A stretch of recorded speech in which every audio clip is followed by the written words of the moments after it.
Call to order the regular meeting of Independent School District 695 School Board. Roll call, Lisa. Director Sauter, Here. Director Rice. It's okay. Director Crowdy-Simon. Director Lappy. Here. Director Raha. Here. And Chair Casey. Here. Anybody in the audience wishes to address the board, public comment? If not, we'll go right to our recognition of guests and visitors, those from Ingenza and ARI. It is your show. Great. Right. Good evening. I've got a slideshow, so bear with me on the Up technical here, difficulties. correct, or beyond, does it matter? If you Whatever. feel comfortable back there, Sure. We see it next. We'll share, get the screen shared. Wanted to take an opportunity quick here, I know a few of you have met Jordan Panrak with Ingenza. He's project manager on this job, so he's been getting folded in, part of all the user group or design meetings.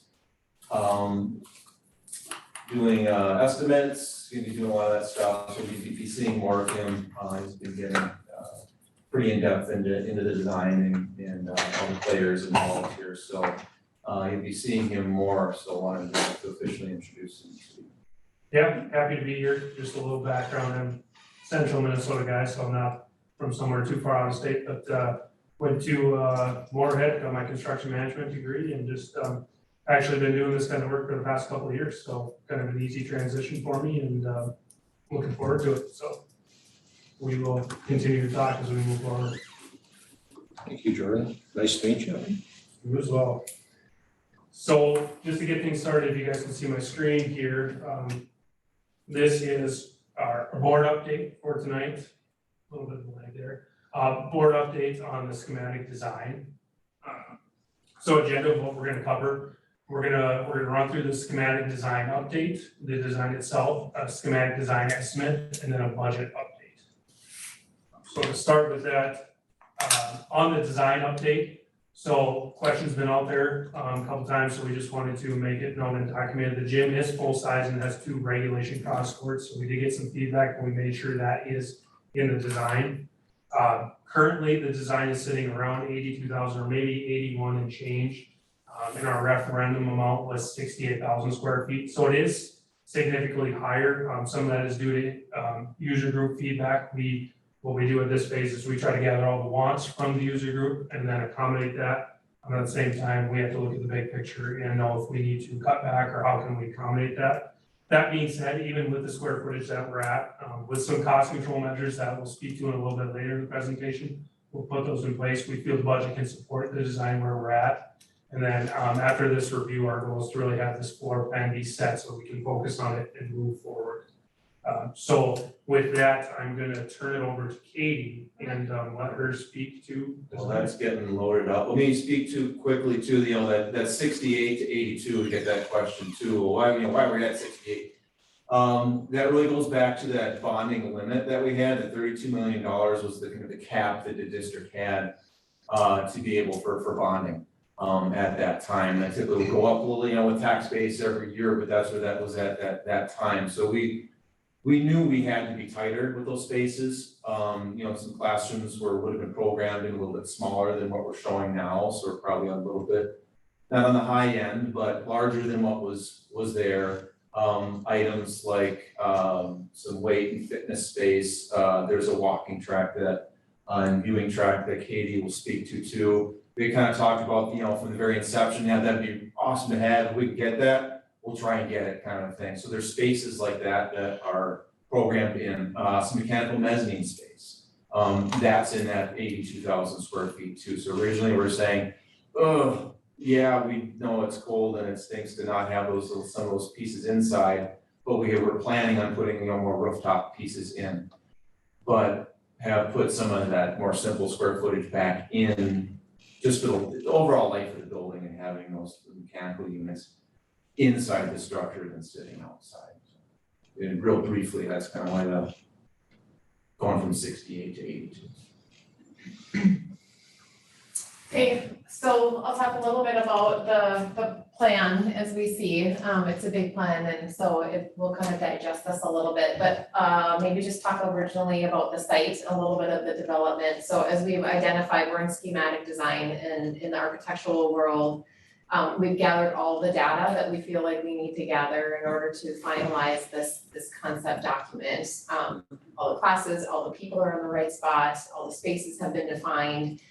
So after tonight's approval to move forward, we'll dive into the detail of each one of those spaces, but we're really not adding anything at this point in time. We're not adding offices, we're not adding classrooms. The footprint of the building has been determined.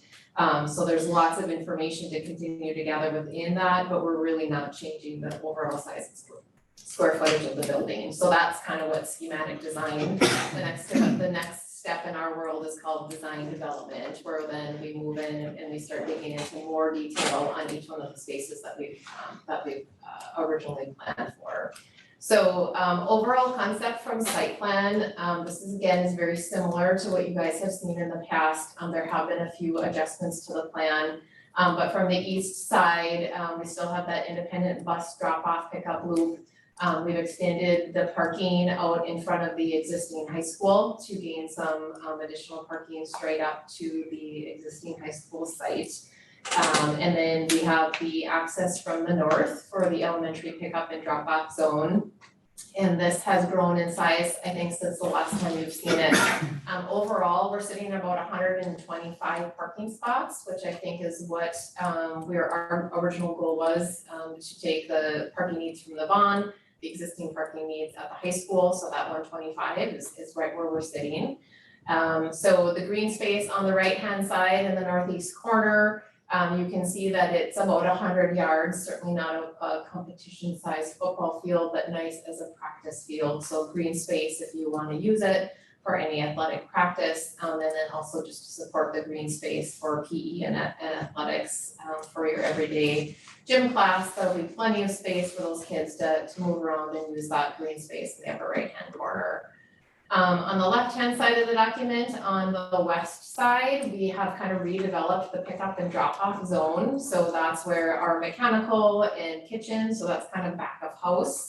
And we've scooted that to the north a little bit to eliminate the amount of traffic coming off on that residential street. So there's a little buffer zone between the residents and the pickup and drop-off zone at the high school. So we've kind of mitigated the original in and out of that backside. So that actually has laid out pretty nice. And again, the green space to the north end would be developed for the elementary play space.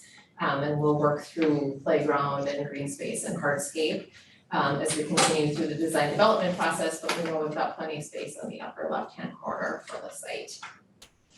I think overall, that's probably the most that changed on the south side of the building. On the south side of the high school, there is some parking there too identified for the district office, so that if I am coming in to see, I do not have to come through the high school or the elementary, that I've got an independent office access space into that district office.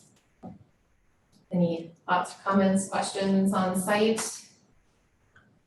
Overall, pretty similar to where we've, I think, seen it all along. It looks as though that there are some things built in that can be reduced or eliminated, should that be the case. Yeah, As far as parking structure, you mean, or? the overall cost, but yes, you're right, that's where I'm looking at is parking structures, because that's where the expense comes in. Yeah. So. Yeah, I think it could be added or subtracted too, kind of depending on, where pricing comes in and the site development costs are coming in. But at a minimum, we wanted to try to hit, that 125, so everybody has the opportunity to park on site. Obviously, there's gonna be street parking availability as well for events or, concerts and that kind of thing, that you'll have the opportunity to park on the streets, but this should house your students and staff within the campus.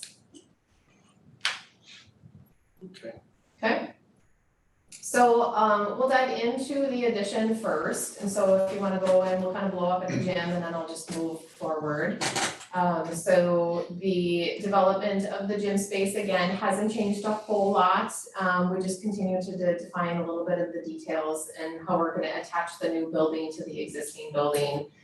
So there will be a 2-hour wall construction between the existing and the new, so there is some structural connection that we need to review, and we need to make sure that we have that 2-hour separation. So there is a control point, there's a set of doors there that will control access from the existing building to the new, and so we're using those storage rooms. We've got the PE and athletic storage actually grew a little bit since the last time we visited, because we need that space for the structural connection. So lots of room for PE and athletic storage, which I think is just a bonus for you guys. Again, locker rooms are on the right-hand side, so we've got competition, boys and girls. Each locker room is flanked with a set of office space for PE. And then there's a training room in the middle. Both offices have shower facilities, so they can also be used for coaches and officials, depending on who's in the gym and what season it is. The gym itself, you can see on the left-hand side is the blue is the bleachers. So the bleachers will be retractable on the left-hand side. So when you have your competition court, those bleachers will come out. When you're using your cross-court gyms, those bleachers will tuck in, and then you can just do mobile seating on the north and south side of those 2 cross courts. We're showing 6 basketball hoops. You've got 2 for your competition gym, 2 for each cross court, so that you've got the ability to play 2 separate games, and then your striping for the volleyball is located on there as well. And then the thought of the net that would come down and separate the building, or separate the gym between the 2 spaces. Estimated seating capacity? I don't remember what the count was. I wanted to say it was like 225 maybe for bleachers. You weren't in the, Rochelle would know. Yeah, Rochelle would know. I think it was like 350 Travis's, yeah. I don't remember. I have to go back and take a look at that. Travis gave us the number that we're gonna shoot for. I don't remember off the top of my head. But then also knowing that you've got the walking track above that for any additional spectator, you've got, 360 view around the gym as well. So if you had a real big game, there'd be plenty of opportunity for standing room only as well. As we continue to move north on the site, we have our commons area. So that's kind of front of house. So on the right-hand side, you can see we've got our secure vestibule coming in. The first thing that you'll see when you come in this commons is what we call a learning stair. So this will be the opportunity for people to make it from the first floor to the second floor. Also, there will be some seating that's included in that learning stair. So that can be used by the kids during lunch, that they can kind of just use that center area to sit on, eat their lunch. Also can be used if you have a large presentation, that can be used for kind of stepped auditorium type seating. So it's just an ability to use the function of a stair to connect the first and second level, to not only use it as a resource to get up and down, but also as a seating area as well. So then we got the open commons area. This is just a diagram of chairs and tables, but we'll continue to develop this more. There's gonna be a few columns that we'll work through, and we'll figure out what type of seating will be in the commons, but currently we're just showing single tables and chairs. And then on the gym wall, we still have the view. So we've got the window that would be from the commons into the basketball. So we're thinking that's a long counter with some like bar height counter and stools, so that you can see into the gym from the commons as well. They're super popular. It's a great spot. So if you've got, tournaments going on, get to see the end of the game, or if you have a little kiddo that needs to run around, you can still see it from the commons. It's really nice. On the left-hand side of that, then that's where the kitchen will be. So we're currently working with a kitchen consultant. They're doing a inventory of your existing kitchen, so at the elementary and at the Vaughn, to identify any of the existing equipment, if it's usable and if it has some longevity to it, but we'll incorporate that into this plan as well. And then any new equipment. So we are going to continue to work through that design development of the kitchen, but currently they're doing an existing inventory that we have. And then this is also the area for receiving, and then access to, there'll be a second level for the mechanical space through that electrical room. And then we also have community toilet rooms here. So that will support the function of the commons and the gym. So if you have a large event, that you've got those community toilets there as well.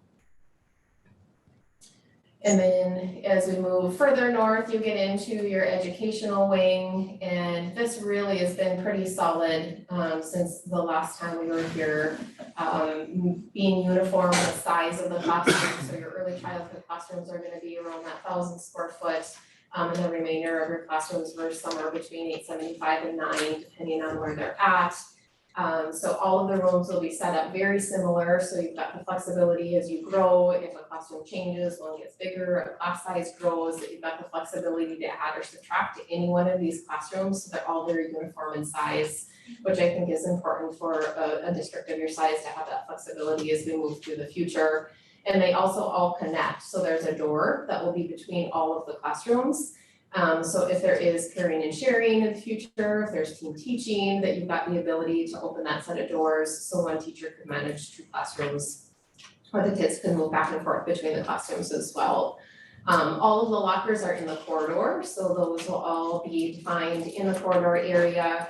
And then on the center of this main level is where we have our books or flexible space that's meant to be a wide open space, and that will house the media or the books that are age appropriate for this level of kiddos. So you don't have to media center, but you'll go to that center commons to get your resources, so the kids aren't spending their time walking down the hall to get to a library. The Bank toilet rooms, so they are the universal toilet rooms that we've identified, so we've got accessible, the one with the circle in it shows or identifies it as an accessible toilet room. But these are individual stalls, they've got their own door, and then the sink is on the outside, so as a teacher and instructor, I can stand at the sinks and I can kind of monitor who's coming in and out to help reduce some of the activity that takes place in toilet rooms these days. And then making sure those kiddos wash their hands before they get back to the classroom.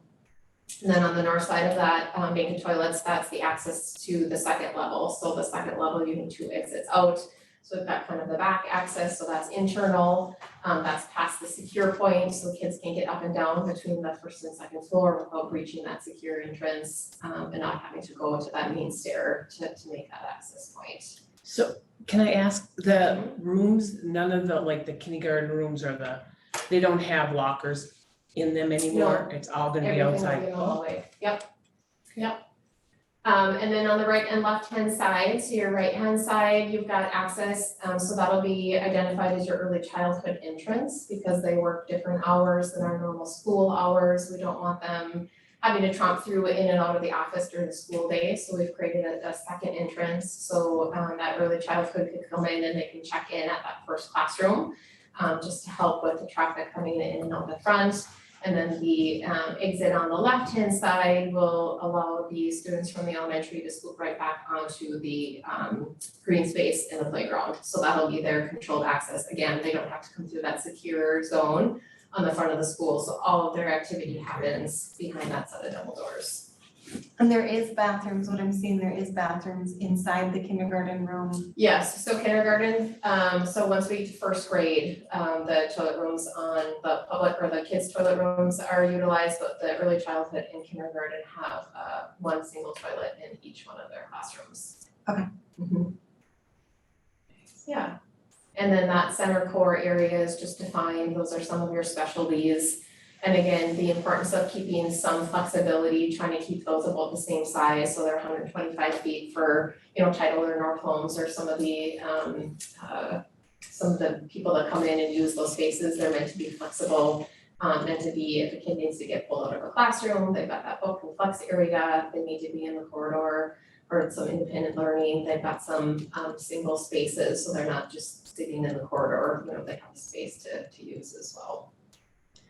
And then on the bottom half of that, we also have a learning stair that we're locating in the elementary, so same concept as the main stair in your commons area. That this is meant, again, be transportation between the first and second level, but also an opportunity for if you want to get a couple classes together and do a presentation, that it's kind of a little area that they can gather 2 or 3 class sizes, put them on that step seating, and then they can do a presentation there as well. So again, they're not breaching that secure double entrance, all of that happens in that back elementary wing.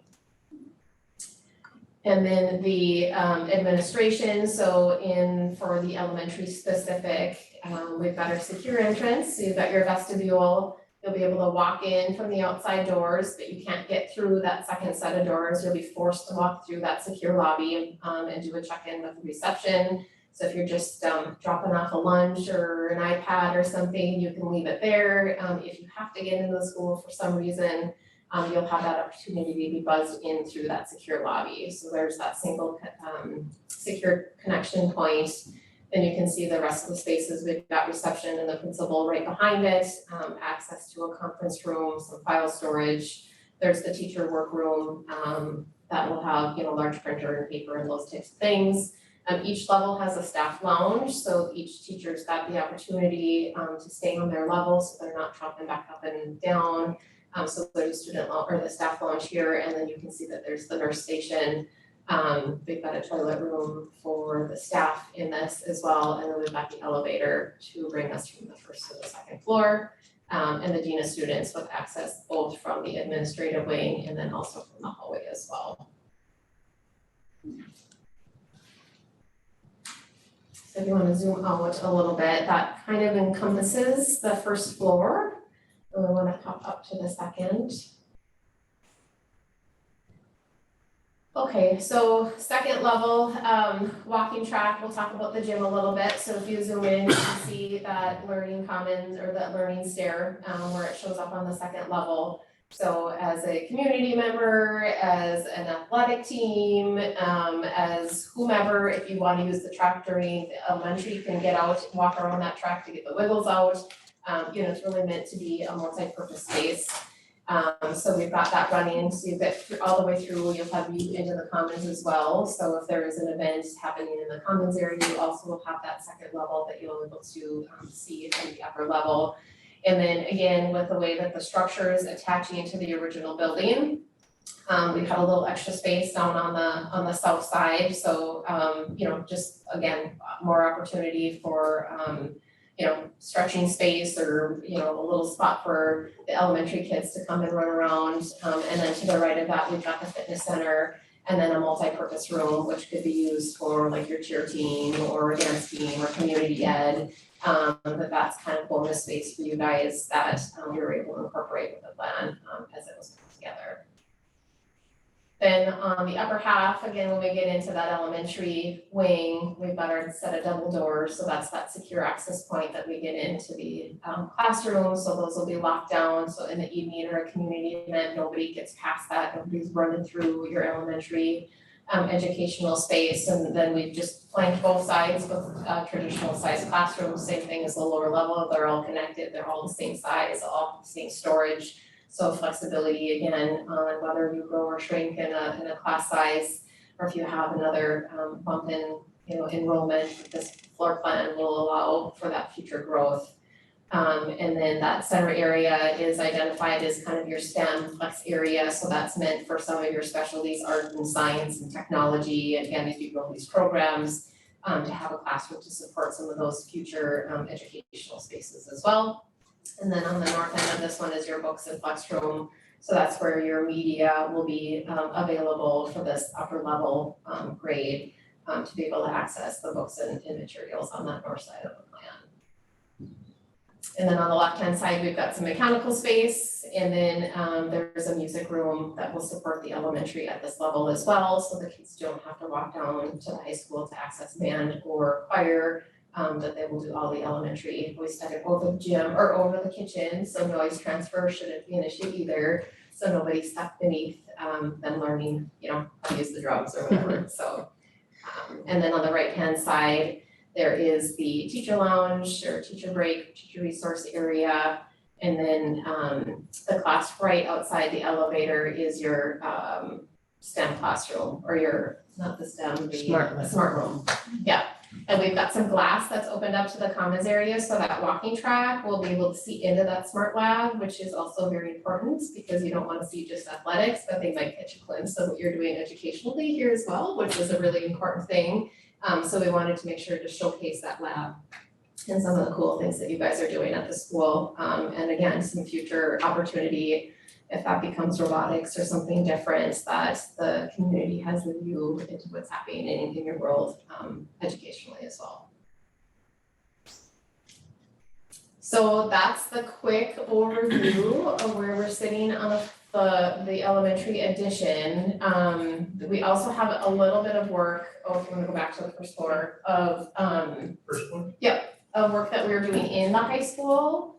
So there's been lots of talk about boiler rooms and administrative area and where to go and how it's gonna all come together, but we've kind of landed on this bottom left-hand corner of basically leaving the existing band room in its existing location. At one point in time, we thought about maybe taking the school corner, but as we reviewed budget and identified programs, we've kind of landed on leaving the existing band room in its current location, and just relocating the fitness center, since we've got that opportunity on the second level around the walking track. And so that area of the fitness center will become your boiler room.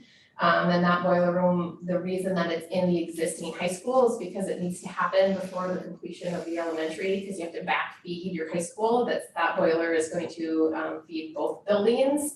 So we wanted a spot within the existing facility. So that's been sized, that's about the square footage that we're gonna need for the boiler. So after that, we felt like there would be enough room then to develop the administrative superintendent space with the remaining square footage that was in that area. So your exterior stairs will be an access point, they come in, the public has a separate entry into the administrative area.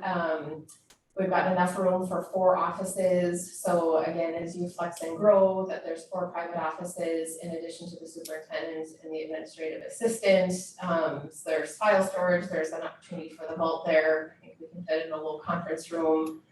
So there's existing toilet rooms there now for the fitness center, so we can do some single toilets for that team and a locationette to help service that conference room. So we're feeling pretty good about that square footage and the needs for that corner.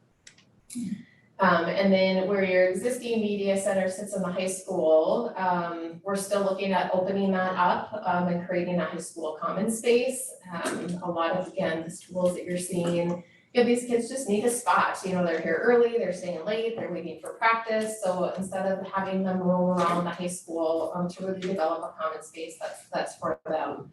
So soft seating, individual learning spaces, power and data so they can plug in if their phone is running out. And then looking at moving the boardroom to that opening that looks like it's probably a classroom at some point in time, but it's currently just an open space in the library, closing that off and using that as your boardroom. So easy access for your public, right around the corner from the administrative suite. And then if it's not being used for the boardroom, that it could be potentially used for educational purposes or community purposes as well. So they're not dropping through the school to get to that space. And then the rest of it, at one point in time, we had looked at maybe having to move the choir room or the old fax room, and all of that's just gonna stay in place because as we continue to develop it, we just don't need the square footage and the budget to remodel some of those spaces. So those are just gonna stay as they are currently. The current offices, has there been a plan? So the high school offices will stay just as they are. Okay, Yep. And then if we don't move the band room over to like we're currently as a special ed room and choir, we have more classrooms available at the high school as needs change and, because we would lose a couple of classrooms if we made that change, so we save on money, but we're also, we still have enough space in high schools, things change, population changes, we have to, just save space. Hate to lose classroom space just because it's limited at the high school, Yeah. so. Yeah, so it keeps some flexibility. There's some classrooms on the second level that we were looking at maybe having to use, but I think we'll just be able to leave them as they are. So that's some of your additional programming can fit into those existing classrooms as they sit now. Yeah. Any thoughts, comments? Exciting. yeah, I guess Mike and I had talked about some slight changes over into the locker rooms and all that. Mike explain those to you when it comes, I mean, Okay. that's, we're not changing anything structural or Perfect. anything like that, but. Yeah, as we dive into those details, if we need to make a few modifications on, access or number of blockers or whatever, that'll be kind of that next step. And my thought is 225, 250 is a little light in the gymnasium. Even with the track or walking path above there, but again, we can. Yeah, and Just I double really check don't, that. I don't remember, I'm remembering, and I believe there's actually a number of seats yeah. in Jordan, zooming in and But looking it at could be it. more than that. It was 300 plus. Okay, most of the time we would be Right. fine, but the occasional game, it would that would be a little small. Yeah. I don't even know what our seating is now, but it's, the occasional game gets packed in there. Yeah. Not as much as it used to, probably 30 years ago, but. Yeah, and we've got some Something. wiggle room on that, so if that needs to grow a little bit, there's plenty of space to do that. How much space is between the sideline on the east side there, and is that where the team benches are going? 'Cause So, there's plenty yeah, of so- space on the sideline. So east-west for your competition course, you've got plenty of space on your sidelines. And then north and south, when you divide them, there's about 5 feet on the north side and 5 feet on the south side for. I meant on the regular main court, Yeah. where are the teams sitting? I guess I think I asked this a while back, I can't remember. Yep, so the thought would be is the teams would be on the locker room side. Yeah, okay, On okay. chairs, that's something that you would take off the back. Just as I see, there's a lot of space between them. Are the bleachers pulled out in this? The bleachers are pulled out in that. Okay, Yes. so there's some space there. Yeah, Okay, yeah, there's that's space what I was on trying both to figure sides. out. I'm coming up quick math with 403. Oh, okay, so I was way out. Seating's 403. 403 quick math.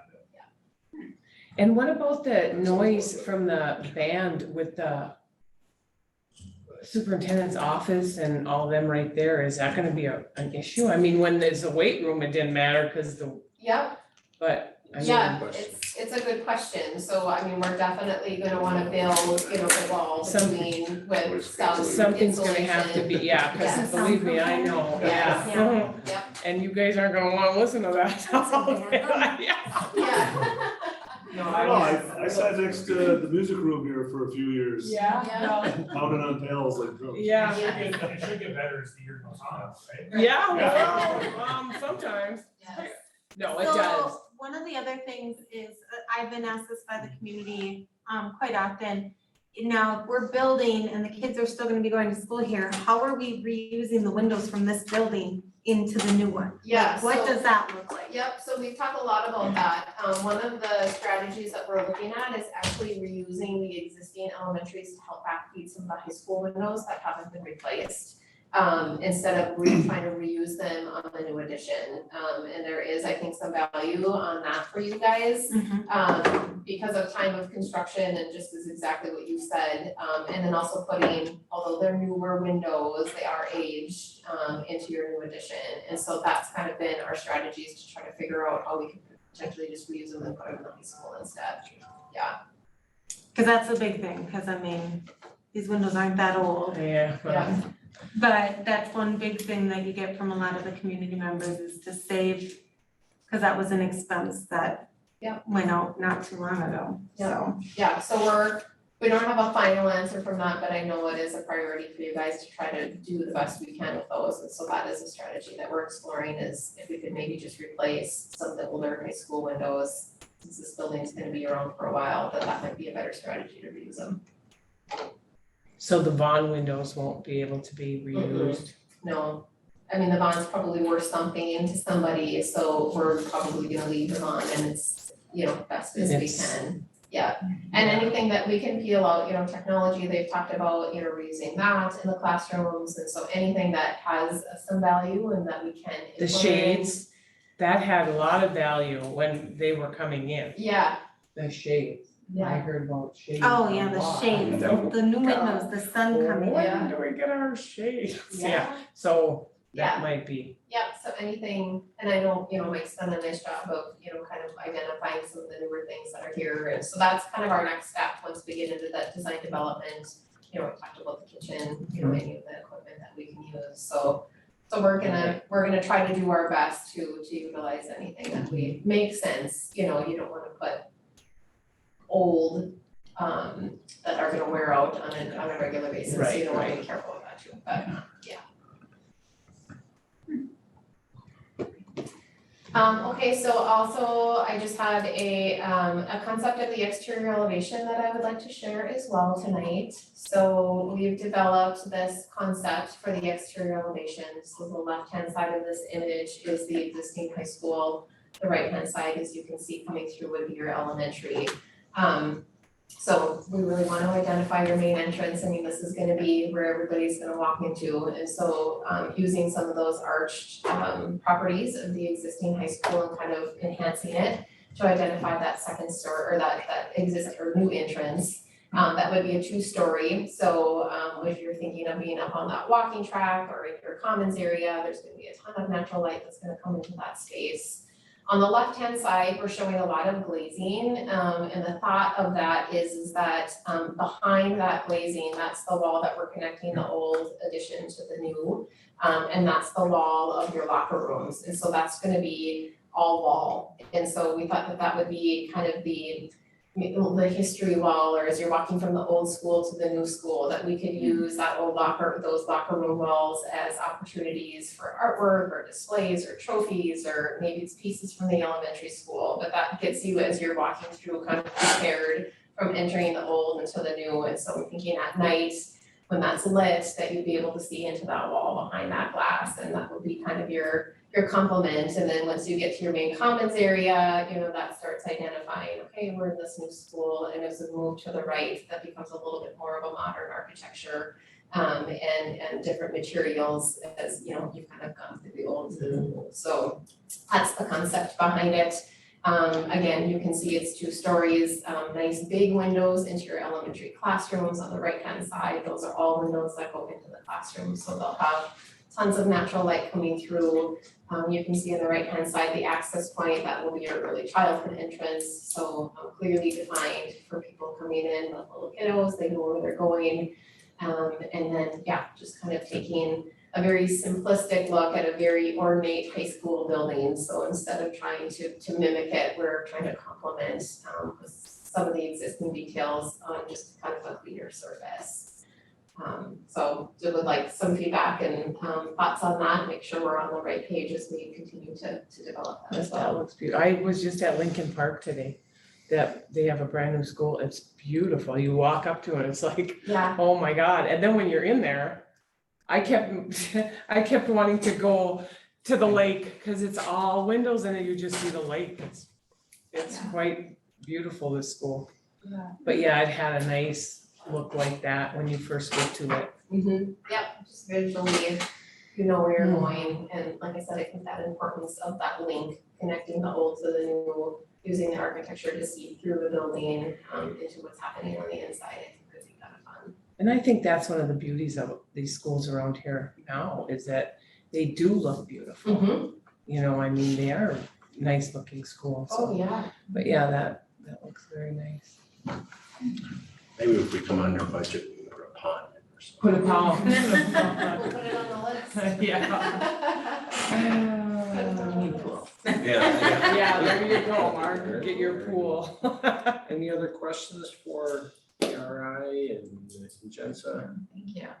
I do have one question, Luke and Katie, as pay requests coming in as pay requests? They Pay request will, number one. once, when things are bid out. Okay. At that point, there'll be a process, few weeks of getting all the different contractors under contract. And at that point, they'll be ready or set up to submit pay applications. Okay, It's typically monthly, like when things first start, I see an initial for some of their, very front end initial costs, but there might be a month or 2 lag before stuff really gets moving or getting into the ground, but we would assemble all those monthly, so they'll send them to us, we'll review them, make sure that everybody's at the percentage that they're saying, they've completed the work that they're asking to get paid for.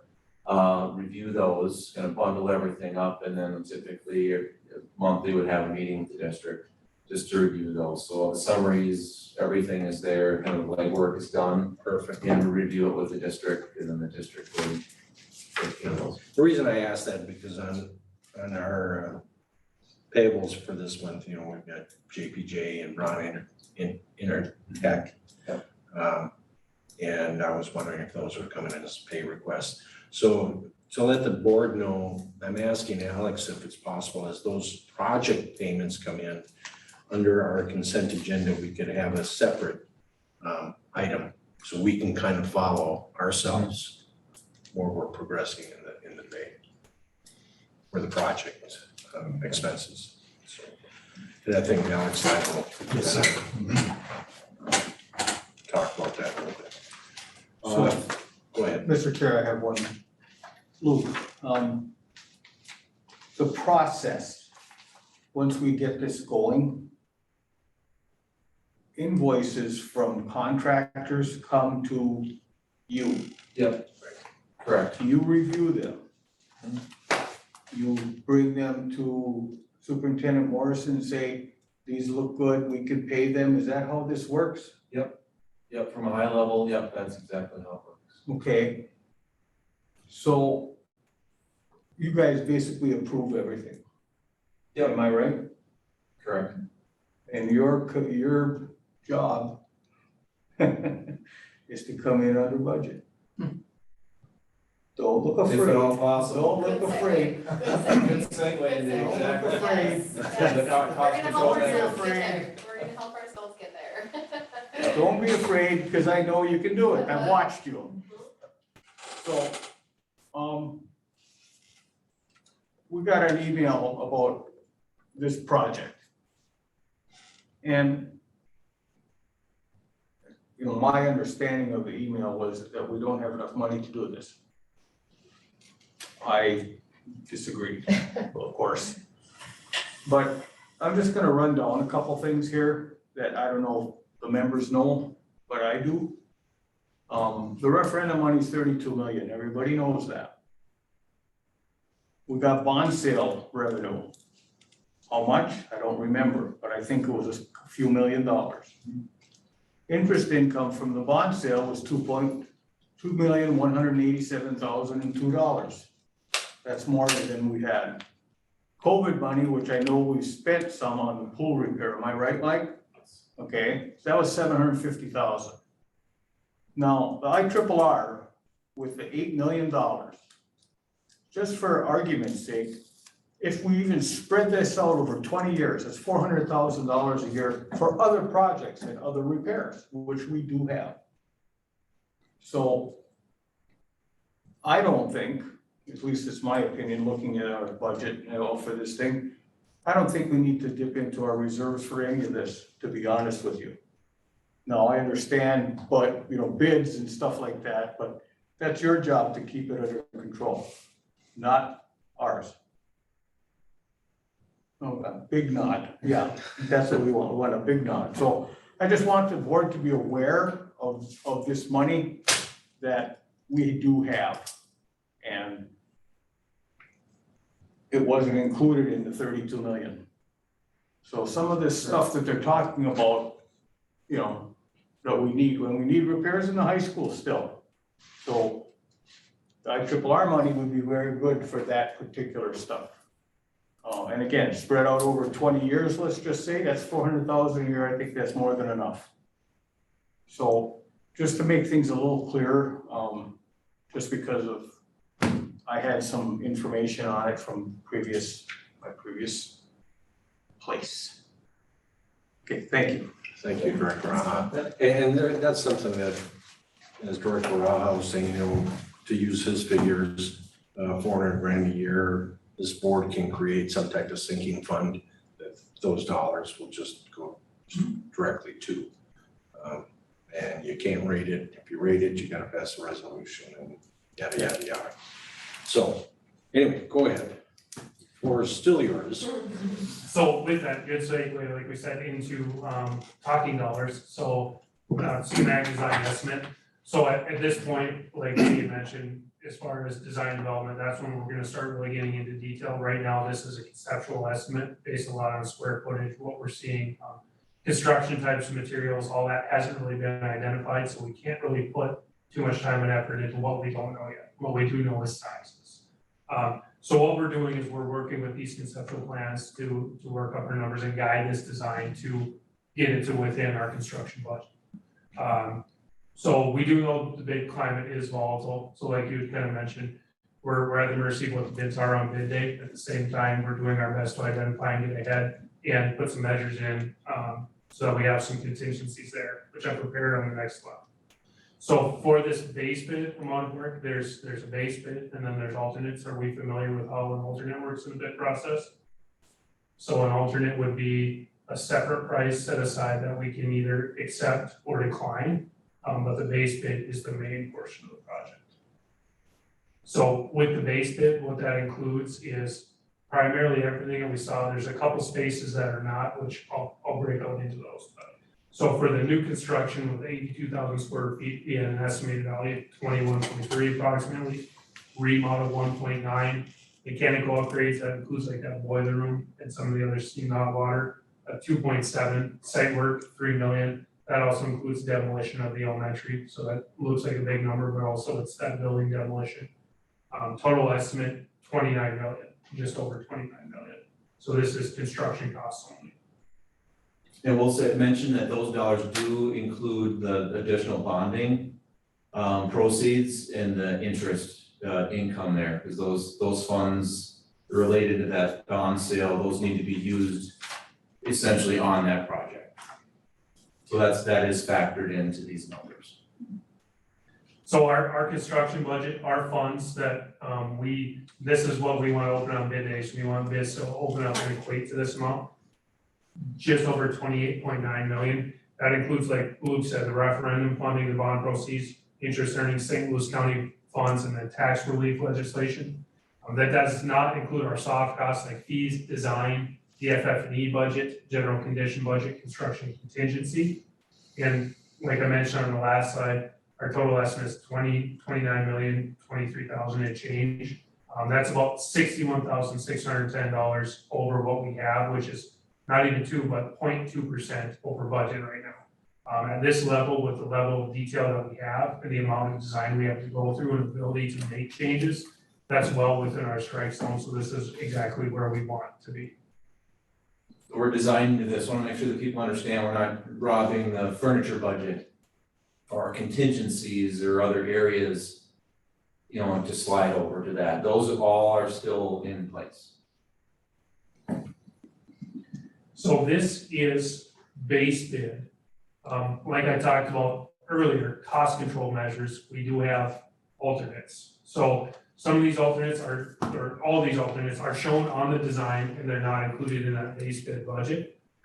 The multi-purpose and fitness alternate, which I will go back to show you guys what exactly that is. We didn't really call it out. But those are kind of some of those bonus spaces that we identified that we showed on the plan. We have a $585,000 estimated value there, and then a commons alternate of $504,000 estimated value there. So essentially on bid day, when we open those bids and we say, hey, we came in $700,000 under budget. We also get the pricing for these alternates. We have the ability to say, yep, we had the funding in place to award this alternate, both alternates, no alternates. Gives us flexibility on bid day so that it ensures that, even though we do have the 28 million that we're working with, whenever we open on bid day, we have choices and we have options, no matter how volatile the bid market is. So is that making sense right now? Mhm. Do you guys want me to go back to those slides at all with those areas, or do we know what we're talking about? I'm good. Okay.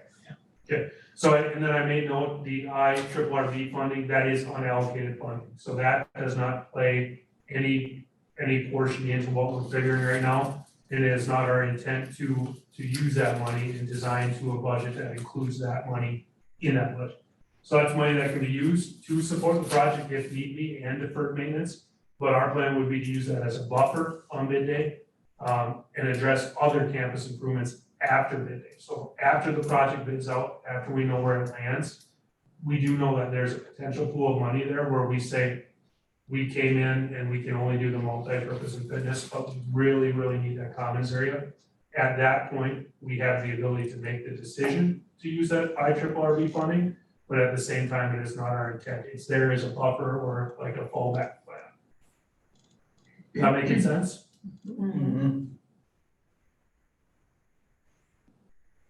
So that is what we have for our presentation tonight. So when is bid day? Get right to the point. Well, we've been We're asked, I looking mean, at, I believe, did that, what Rochelle, that updated piece go out?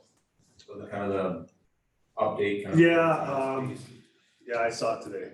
That's what I don't have I have an specifics. old one, which had, it was just curious because it had, I think the first one she sent over had some months that weren't quite correct. Related to that piece, so we'd be looking to issue construction documents for bid. Probably the very end of November, like into December, that rough timeframe. And part of that, we leave open just a little bit as design goes, we have little changes to make. You know, we've got a little bit of a play in there to be able to do that. so when does the groundbreaking, cause I thought it was. We'd gonna be looking in September. spring, like spring is what we'd be going for, so we'd be bidding this or opening bids January, February timeframe. And it'll take a few weeks to get most of the contractors on board and secure permitting, all those things, and then we'd be looking next spring. May 15th is like the northern Minnesota Yeah. start of construction, because that's typically road restrictions, so any spring project, I use the May 15th timeline, that's when you're typically gonna see things start moving. And does that still keep us on track to move these kids in and start the school year of 2025 in the new building?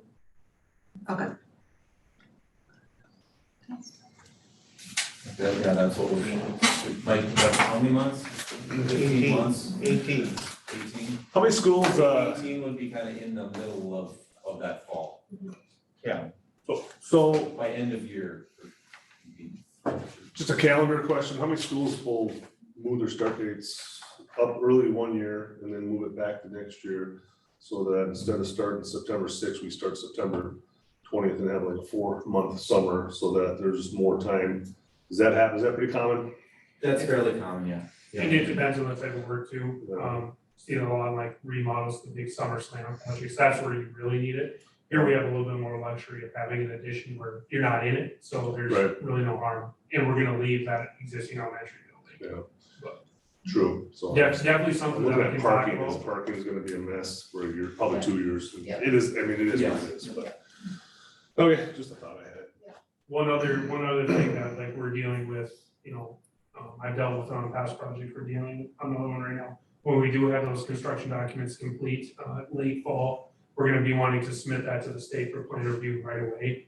The state has been very inefficient as of late on getting stuff back, so even so, I mean, I think like a 3-month timeline is somewhat appropriate if we're submitting late fall. That still puts us wrapping up permitting March, April, somewhere in there, and in good shape to get going. We will be at the state's mercy though. And your bidding climate is good, I mean, that's the other reason we've set it up the way it is, I mean, you wanna hit the streets, you wanna be contractors looking December, January, that's when they're getting ready for their next year, they don't have work lined up yet, so not only does it fit your school schedule, but it's a really good time to be on the streets for your contractors. And obviously, people know this one's coming, so they're definitely gonna be looking at it, so the timing for documents to be complete in that winter bid is typically beneficial to the And then owner. this building will get torn down in the summer. So this building doesn't get torn down until you're occupied, right? And then depending on what that timeline looks like, I would anticipate, the sessions when there's no It would be school. just so much better when there's Yeah. no school, Yeah, And All in summer, little kids in. Yeah. And we'll be working, with our relationships, leveraging those with contractors, industry, to let them know this is coming out there, as well as working through budgeting, working through real pricing. I've got a good relationship with Terracona and Wells Precast. I know they both do work up in the area, they've done some stuff, I think they're working in Nashwauk right now. So they know the market, they know what it costs to come up here and do some work. As we're evaluating construction types, if that's the thing, we're gonna be working with some of those guys, some of the local mechanical contractors, to at least reach out, try to get an understanding of, how are these budgets holding up right now? How is pricing, in the current market? It's never been as hard of a time as it is now to do an estimate, just with all the cost inflation we saw with COVID. At the same time, we work with these contractors, leverage those relationships. That's really our best gauge as far as what we're gonna have on bid day. And then all there is to do is bid it and let the numbers prove themselves. Okay. Any other questions from the board? The only thing I got, Jordan, is can you send a copy of your presentation to Lisa? So I'd like a paper copy, Yeah, so I get some figures. for sure.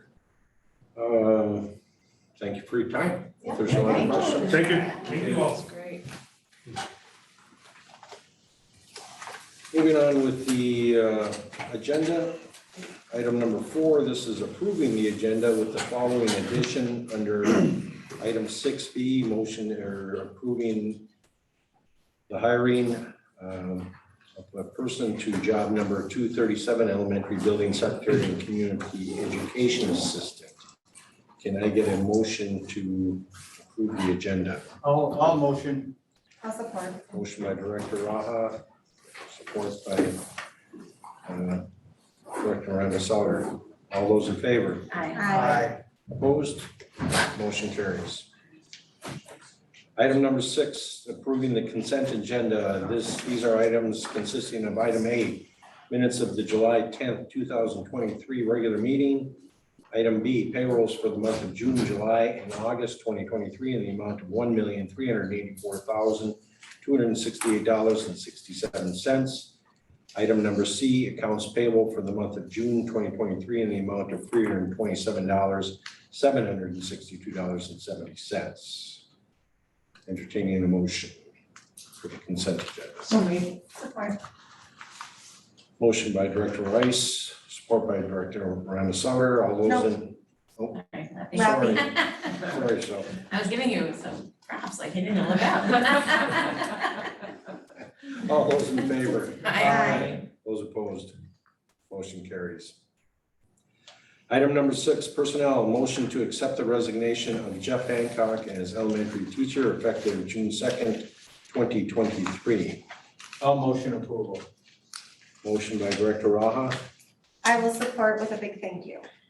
support by Director Randa Sauter. All those in favor? Aye. Aye. Aye. Opposed? Motion carries, and I'd like to thank Jeff for his service to public schools in Chisholm, Minnesota. Yeah, and I'd like to mention too, I worked with him 10 years, I think that he came the same year as I did, and as a teacher and a principal, so thanks, Mr. Hancock, I wish him the best of luck. Absolutely. Yes, Yeah, Good for the him. kids sure like him. I think he is retiring. Item B, this is the addition that we just approved, motion to approve the hiring of Hannah Barney to job number 237, elementary building secretary, community education assistant, effective August 1st, 2023. Entertaining a motion, Shall we start with A?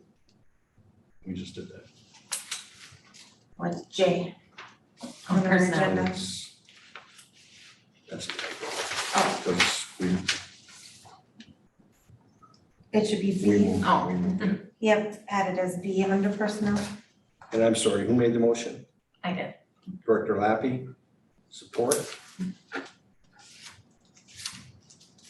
I'll support. Director Randa Sauter, all those in favor? Aye. Those- You get to ask any questions? Sure. You can? You certainly can.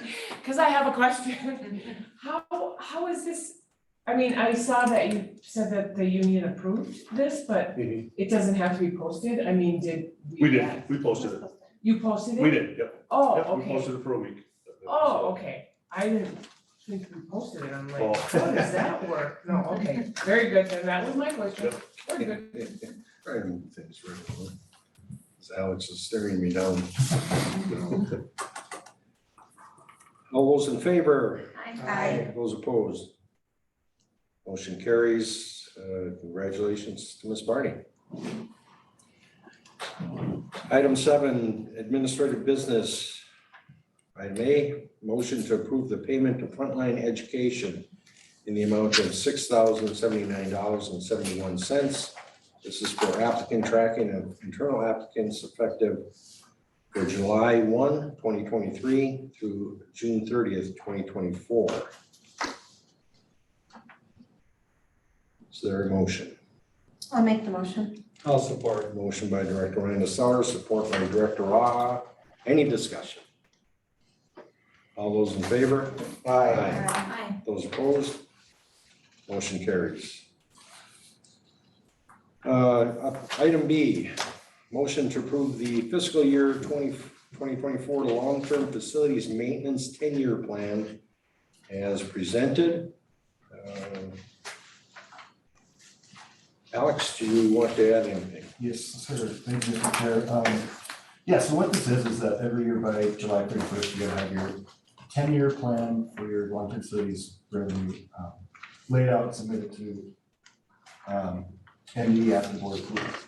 So all this here is the one spreadsheet generates, shows the revenue, the other one shows the expenditures, and they match about $70,000 to $80,000 for each of the 10 years. And I work with Mr. Ferdine a little bit, they want you to break it down by asbestos, fire safety, those kind of areas. And so I worked with Mr. Ferdine, we went through this, and yeah, that's about it. As you can see, the projection shows, that $70,000-$80,000 expense every year. Current fund balance is $466,000. So if the roof collapsed, we do have a little bit of fund balance for facilities money. Hope to continue to maintain that with the limited amount of money for a lot of building. So, yeah, any questions? Any questions for Mr. Kazar? These can be modified. Yes. So these are not etched in stone, but it's something that we have to present to the state yearly or on a regular basis, I should say. Yeah, and it just helps us look to the future, long-term plan. Long-term plan also helps us in our bonding or funding requests, so they can take a look at what we're setting aside and what we're bringing in.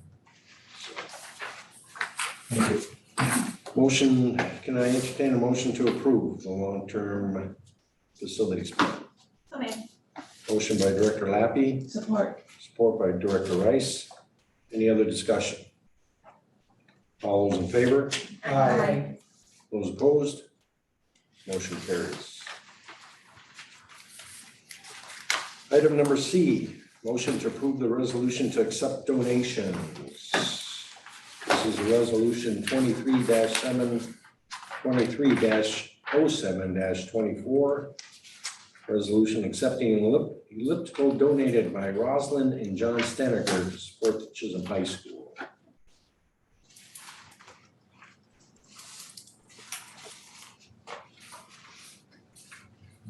Any discussion prior? Lisa, can you take a roll call? Director Sauter, Yes. Director Rice, Yes. Director Lappy, Yes. Director Raha, Yes. Board Chair Casey. Yes. Motion carries. We thank the senators for their donation. Our next several items are policy changes, suggestions, items D through S. I would like to approve these all at once. Item D is approve policy 102, equal education opportunity. Item E is approve policy 418, drug-free workplace and a drug-free school. Item F is policy 419, tobacco-free environment. Item G is policy 424, license status. Item H is policy 507, corporal punishment and prone restraint. Item I is policy 509, enrollment of non-resident students. Item J is policy 513, student promotion, retention, and program design. Item K is policy 514, bullying prohibition. Item L is policy 515, protection and privacy of pupil records. Item M is policy 516, student medication. Item N is policy 524, internet acceptable use and safety policy. Item O is policy 532, use of peace officers and crisis teams to remove students with IEPs from school grounds. Item P is policy 534, school meals. Item Q is policy 601, school district curriculum and instruction goals. Item R is policy 618, assessment of student achievement. And item 7, policy 619, staff development. These are presented to you by the MSBA and strongly suggesting that they get approved. Can I get a motion to approve items D through S on policy changes? I make a motion to accept these. Motion by Director Rice, Support. support by Director Lappy. Any discussion? These, Mr. Morrison and Lisa went through them, and then Shelley and I went through them. And really, they were, I mean, pretty much the MSBA is the one who's, directing. We went back and forth on the old ones and the new ones, and the only change that there was, they added something about a secretary giving medications. He found out that we have to, because I questioned it, and they have to take a 4-hour class in order to do that. So he's setting that up, they've got it set up, so that was really the only question that was, they all seemed quite good. Yeah, most of it's direct legislation. It's direct, yeah. It's not so much suggestions, it's just direct legislation. Yep. A lot of changes this year in a lot of areas for schools. Yeah. Any other discussion? These are reviewed on a yearly basis. And the only concern I have is on policy 5.4, internet acceptable use and safety policy. That is item number N. They are suggesting the approval of alternate number 3, because there are several alternates in there.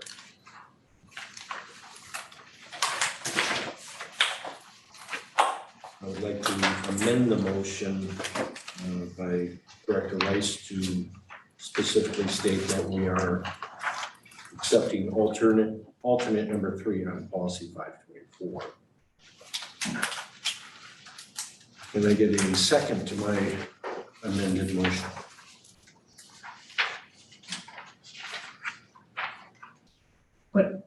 Wait, no, I know that. You want alternate 4, you said? Alternate number 3 on policy 524.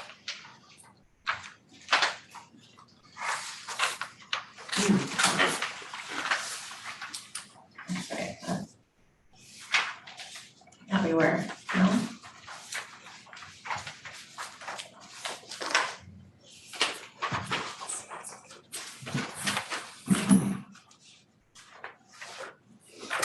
It is on page 524-5. It's highlighted, use this one.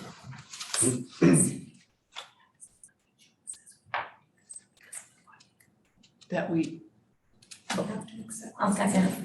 because of funding, we have to, Lisa had, can Lisa talk?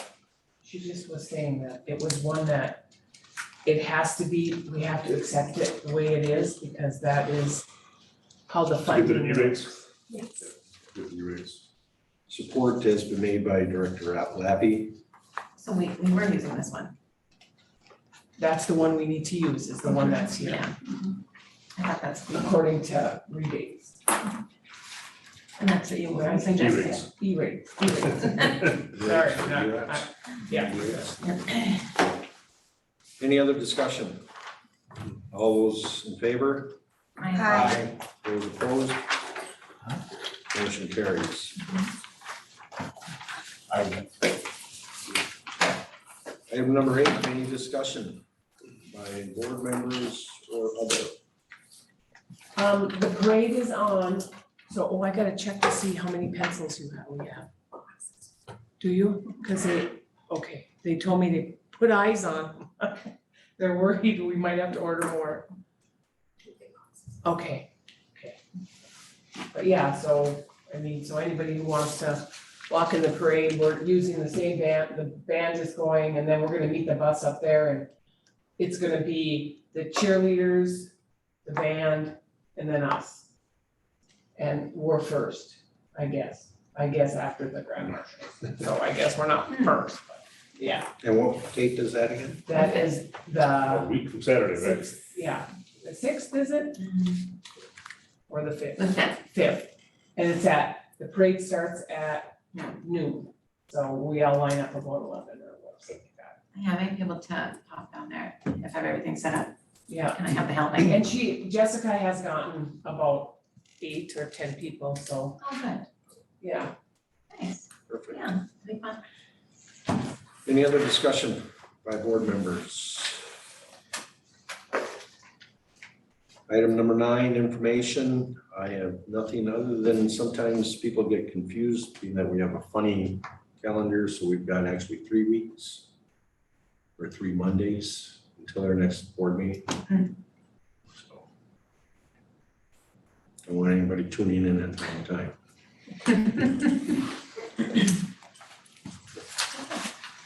With that said, I'll make the motion I'll entertain a motion to adjourn the meeting. Director Raha, Second. second by Director Lappy. Time is 6:14. All those in favor? Aye. Opposed? Motion carries. Thank you. So for the people that are coming in Mark. on your time sheet. What? My hearing aid's going to hell. Only did it like everything. Okay. Oh, yeah. Hang on. Wasn't that the last one? Tuning in, I'm bringing it in tomorrow. What did you say? I just said that What's that? our next meeting is actually 3 Mondays from now. Yes, 7:12. yeah, People it's the don't know. second Monday. Yeah. No, yeah. Yeah. Because we got that